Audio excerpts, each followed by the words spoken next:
Kemudian yang ini yang paling penting, tab'u khatmin yaqtatu nabi. Ciri-ciri keturunan nabi palsu adalah mereka membikin paspor nasab sebagai penguat mereka bahwa mereka betul sahih sebagai turun nabi, padahal mereka palsu.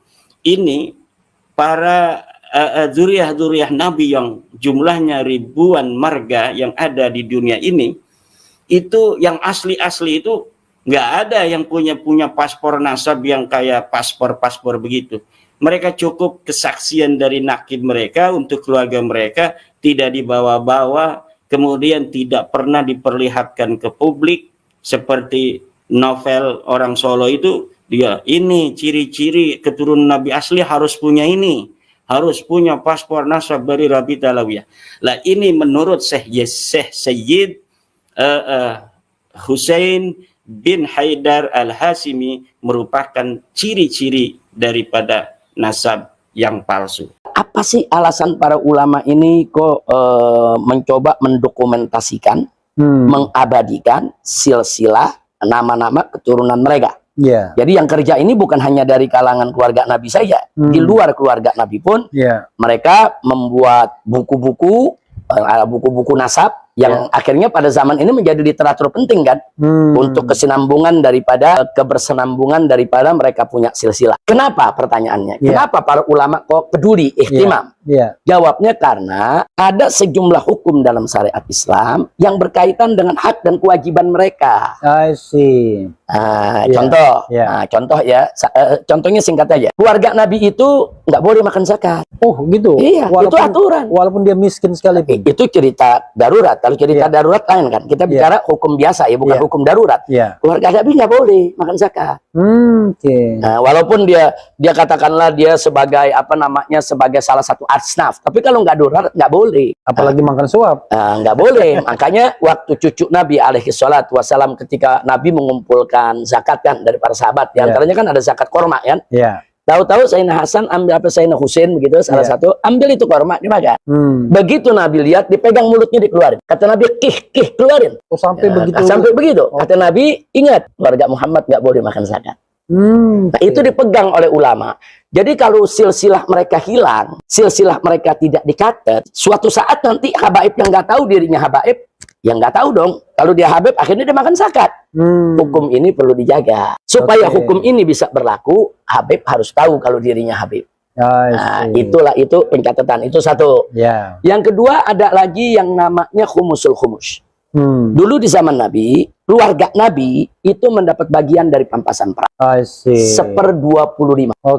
Nah, 1/25. Itu mendapat bagian. Nah, di zaman Nabi itu dijalankan, dibagi-bagi. Di zaman Sayyidina Abu Bakar Siddiq, Umar ibn Khattab, Utsman ibn Affan, Ali ibn Abi Thalib, bahkan di zaman Muawiyah radhiyallahu anhum, di zaman Bani Umayyah, Bani Abbas, itu dijalankan. Itu hanya untuk keluarga Nabi, anak cucunya. Nah, otomatis keluarga mereka mesti dicatat dong di dalam satu diwan, satu pembukuan besar. Kalau nggak dicatat nanti bagaimana mereka mau dapat itu bagian?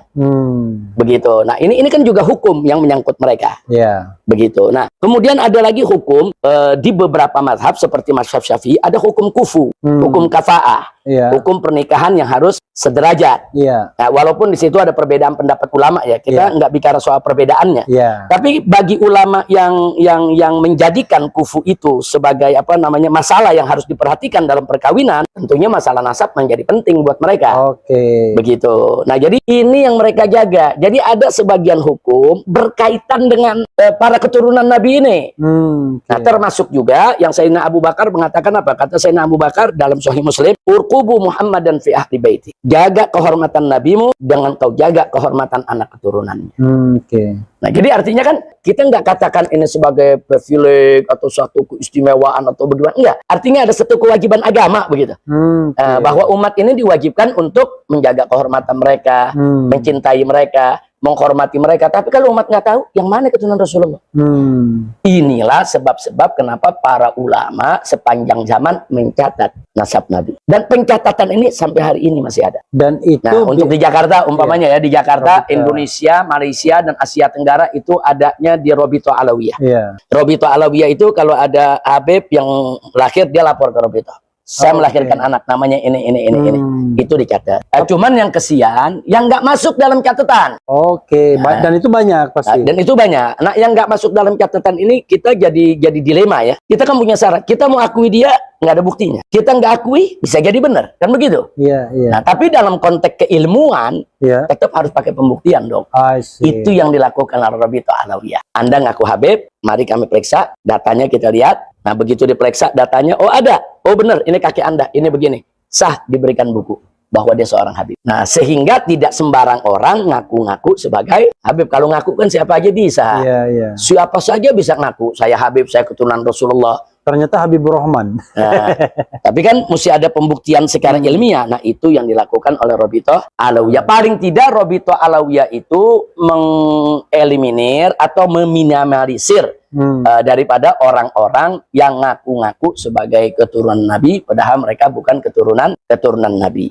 Itu jumlahnya berapa di Indonesia aja misalnya kira-kira? Saya pikir jumlahnya nggak banyak ya, tapi itu boleh dicek di mana namanya di Rabithah. Rabithah dia punya catatannya.